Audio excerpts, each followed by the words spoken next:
మీ immunity గుర్రంలాగా పరిగెత్తాలి అని చెప్పాను. గుర్రం అంటే అశ్వం. గుర్రంలాగా పరిగెత్తేటట్టు చేసేటువంటి అద్భుతమైనటువంటిదే అశ్వగంధ. అశ్వగంధ ఆయుర్వేదాలో పెన్సిలిన్తో సమానం. అంటే అస్సలు మన బాడీలోకి ఇన్ఫెక్షన్ ఎంటర్ కావాలంటే భయపడుతుంది.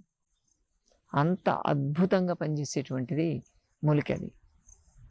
దాన్ని రెగ్యులర్గా తీసుకుంటూ ఉంటే మీకు మీ బాడీకి ప్రొటెక్షన్ వచ్చేసినట్టే.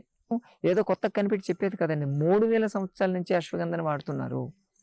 అశ్వగంధని కషాయం లెక్క తీసుకోవాలి. ప్రశస్తమైనటువంటి అశ్వగంధ తీసుకొని మీరు నైట్ రోజు రాత్రి పడుకోబోయే ముందు అశ్వగంధ తీసుకోవడం అలవాటు చేసుకోండి.